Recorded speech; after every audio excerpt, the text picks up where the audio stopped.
Jangan terkecoh dengan nama Timor Leste. Di atas kertas memang Indonesia jauh lebih diunggulkan. Tapi di pertandingan belum tentu Timor Leste selemah yang kita bayangkan. Jadi apakah benar-benar memang timnas Indonesia pantas menjadi kandidat juara AFF 2026? Disinilah John Hetman akan diuji kembali di pertandingan kedua. Ataukah John Hetman juga siap untuk melakukan rotasi dan kemungkinan Ragnar Oratmangun dan Jens Reven dipercaya menjadi starting line up. Semua mata akan tertuju di pertandingan kedua nanti dan tentu saja kita akan memberikan dukungan kepada timnas Indonesia untuk melakoni laga di AFF 2026.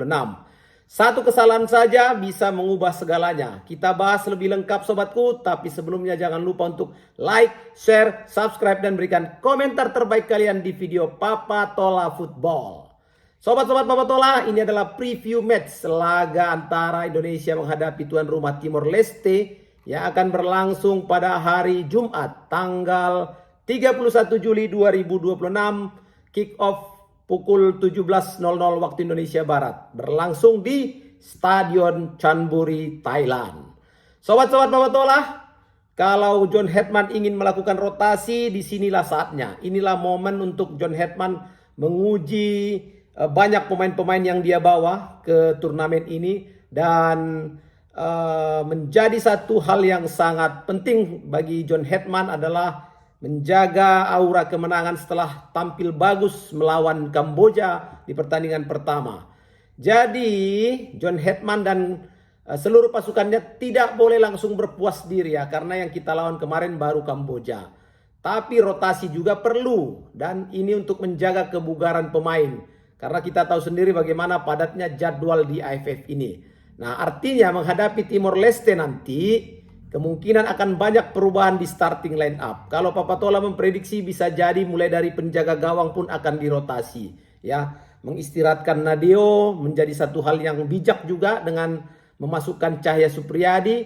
Kemudian dengan formasi 3-4-3 di mana ada back Rizky Ridho sebagai kapten, Jordi Amat dan juga Brian Fatari yang kemarin sudah tampil sebenarnya di babak kedua. Dan penampilan Brian Fatari menurut Papa Tola juga cukup bagus. Nah, kalau berani John Hetman juga pasang itu wingbacknya Wahyu Prasetyo atau Tim Gapens ya, supaya mereka benar-benar memberikan kontribusi juga di tim ini. Dengan dimainkan tentu mereka juga punya menit bermain dan juga meningkatkan mental bertarungnya. Nah, kalau di gelandang tengah boleh jadi Kadek Agung juga tetap dimainkan dan juga Egy Maulana Fikri yang kemarin juga bermain cukup baik ya di pertandingan menghadapi Kamboja. Nah, kalau lini depan, ini yang menjadi sorotan ya. Kemarin Mitchell Baker sukses dengan 3 golnya dan apakah dia akan tetap dimainkan oleh John Hetman di awal atau kalau dirotasi mungkin pilihannya pada Jens Reven yang juga mencetak gol saat Indonesia menghadapi Kamboja. Kalaulah memang Jens Reven yang dimainkan sebagai ujung tombak, berarti di kanan akan ada Sadil Ramdhani atau di kiri kemudian ada Rizky Eka Pratama. Dan kalau melihat karakter pemain yang diprediksi turun ini, berarti Indonesia masih tetap konsisten untuk menyerang ya. Karena kalaulah dimainkan Tim Gapens dan Wahyu Prasetyo, mereka akan diminta untuk naik tinggi sehingga bentuk permainan bisa berubah menjadi 3-2-5. Dan Egy akan lebih bebas untuk masuk ke half space lawan dan juga Kadek Agung yang akan menjadi jangkar timnas Indonesia. Nah, di belakang akan ada Jordi Amat yang mengatur build up, sedangkan Rizky Ridho bisa dimainkan untuk lebih agresif membawa bola keluar dari daerah pertahanan Indonesia. Karena menurut Papa Tola ini juga menjadi salah satu ciri dari John Hetman ya, membangun serangan dari belakang, menguasai bola. Tetapi ketika timnas kehilangan bola, Indonesia bisa langsung melakukan counter pressing. Sobat-sobat Papa Tola Football, menarik memang ketika kita melihat penampilan Mitchell Baker kemarin. Anak muda dengan usia berapa ya? 19 atau 20 tahun, tinggi 197 dan sukses mencetak hat-trick. Dan kalau dia tidak dimainkan di pertandingan menghadapi Timor Leste di awal, maka Jens Reven harus juga mampu mengimbangi impresifnya performa dari Mitchell Baker di match pertama. Dan ini kesempatan bagi Jens Reven juga untuk menunjukkan bahwa dia juga layak menjadi ujung tombak timnas. Karena kita tahu ya, Jens Reven ini bukan tipe striker yang menunggu bola. Dia juga aktif membuka ruang, mau juga turun menjemput bola dan punya kemampuan dalam duel udara. Menurut Papatola, kelemahan Jens Reven hanya pada kecepatan ya. Jadi kalau Sadil Ramdhani dan juga Rizky Eka benar-benar mampu mengeksploitasi sisi kanan, sisi kiri lawan dan bisa mengirimkan umpan-umpan crossing yang berkualitas, bukan tidak mungkin Jens Reven juga punya peluang untuk mencetak gol melalui heading. Nah, kalau memang Egy Maulana juga dimainkan oleh Jens Reven dimainkan oleh John Hetman sejak awal, Egy Papatola tetap punya performa yang bagus ya. Walaupun tidak cetak gol, tapi ketika dia masuk kemarin, aksi-aksinya dari sisi kanan itu benar-benar mampu mengacak-ngacak pertahanan dari Kamboja, dan diharapkan menghadapi Timor Leste nanti kemampuan Egy juga bisa untuk bagaimana dia bisa menusuk ke dalam, menguasai bola dan kemudian melakukan placing atau juga cut inside ya. Dan menurut Papatola, untuk membongkar nanti rapatnya pertahanan Timor Leste, Egy Maulana Fikri bisa memang menjadi jawaban atau solusi bagi timnas. Karena di pertandingan nanti feeling Papatola Timor Leste akan benar-benar melakukan pertahanan yang sangat rapat. Nah, kalau kemudian juga tim Gepens akan dimainkan, ini bisa jadi senjata ya. Karena tim Gepens juga tentu sebagai bek kiri memiliki kelebihan pada kecepatan, stamina dan kualitas umpan. Tapi begitupun Timor Leste tidak boleh diremehkan sobatku. Kenapa? Karena saat ini dengan pelatih Zé Pedro, dia sedang membangun generasi baru. Jadi rata-rata skuad mereka ini usianya baru 23 tahun. Dan dia, si Zé Pedro ini bawa 12 pemain abroad yang pemain dari Timor Leste ini. Dan rata-rata mereka bermain di Portugal, di Inggris, Irlandia Utara dan juga Australia. Artinya secara individu sebenarnya pemain-pemain yang dibawa oleh Timor Leste ini punya pengalaman yang lebih baik dibandingkan timnas-timnas Timor Leste sebelumnya. Sobat-sobat Papatola, kalau prediksi Papatola sih, taktik Zé Pedro nanti pasti dia akan bermain sangat defensif. Karena dia tahulah bagaimana kualitas serangan dari Indonesia, apalagi setelah melihat pertandingan menghadapi Kamboja kemarin. Jadi mau tidak mau Timor Leste harus memainkan blok rendah.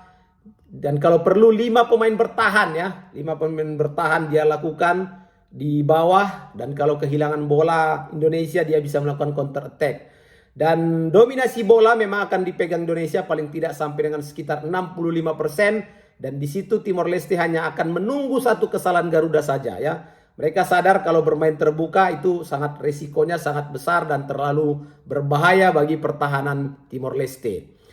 Tapi mengingat match kemarin ada 3 catatan ya yang harus menjadi PR bagi timnas Indonesia. Pertama, jangan melakukan kesalahan sendiri. Karena gol dari Kamboja itu lahir dari kelengahan di mana saat ada satu pemain akan melakukan tendangan sudut, kemudian satu lagi pemain datang, tidak ada sama sekali gangguan yang diberikan oleh bek Indonesia. Dan dia dengan enak sekali mengangkat bola seolah-olah mau crossing, ternyata dia sudah punya niat untuk melakukan tendangan langsung ke gawang Nadeo dan berhasil. Yang kedua, catatannya menghadapi Timor Leste harus tetap tajam ya. Kalau Indonesia memang ingin juara, produktivitas golnya harus tetap dijaga. Karena selain juga meningkatkan rasa percaya diri bagi pemain, apalagi pemain yang cetak gol, dan juga butuh nanti selisih gol untuk menjaga klasemen. Jadi wajiblah memanfaatkan setiap peluang. Nah, kemudian yang ketiga catatannya, rotasi ini harus dilakukan dan harus berhasil juga ya, karena ini merupakan tantangan bagi John Hetman. Boleh melakukan rotasi dan boleh boleh melakukan rotasi, tapi kualitas permainan tidak boleh menurun ya. Jadi gap antara pemain utama dan pemain pelapis harus minim ya, tidak boleh terlalu jauh gapnya. Dan tapi menurut Papatola sih pemain dari 26 yang dibawa ini gapnya tidak terlalu jauh. Jadi cukup bagus sebetulnya pemain-pemain yang dibawa oleh John Hetman. Nah, pertanyaan sekarang, ini Ragnar Oratmangun mau dimainkan atau gimana nih? Sudah siap atau belum nih? Apa sudah fit atau gimana? Yang pasti memang dia ikut terbang ke Thailand dan berpeluang juga sebenarnya untuk dimainkan. Nah, kalau memang Ragnar bisa nanti, kita harapkan dia menjadi opsi tambahan yang sangat berbahaya di lini depan. Tapi kalaupun memang belum fit, jangan dipaksakanlah Ragnar untuk bermain. Nanti masih ada pertandingan lagi melawan Vietnam, melawan Singapura yang jauh lebih penting lagi ya. Dan hal-hal menarik akan terjadi nantinya kalaulah memang debut Cahyadi Supriyadi sebagai starter ini merupakan debutnya di tim nasional senior. Dan kalau Jens Raven juga dimainkan, dia berpeluang menjadi ujung tombak untuk berburu tambahan gol. Dan Egy Maulana Fikri, Papa prediksi, akan menjadi kreator serangan untuk menghadapi rapatnya pertahanan Timor Leste. Sobat-sobatku, federasi sudah menyampaikan bahwa Indonesia target juara di AFF 2026 dan John Hetman juga tidak menafikan itu. Jadi sejak awal memang John Hetman ingin timnya tidak tergantung pada 11 pemain saja, tapi timnya mampu dilakukan rotasi yang juga bagian dari strategi jangka panjang agar setiap pemain siap dibutuhkan ketika bertanding.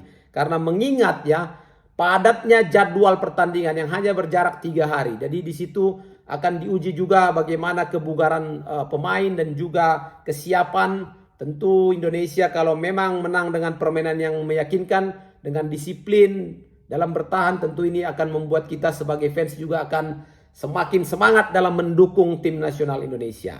Sobat-sobat Papatola, itu dia yang bisa Papatola sampaikan di preview match ini. Kalau kalian berkenan dan setuju boleh berikan pandangan. Kalaupun tidak setuju dengan ulasan Papatola, silakan juga kalian sobat untuk bikin opini ataupun statement kalian di kolom komentar. Sampai jumpa lagi sobatku di video-video yang lain. Jangan lupa untuk like, share, subscribe, dan berikan komentar terbaik kalian di video Papatola Football. Sampai jumpa. Assalamualaikum warahmatullahi wabarakatuh.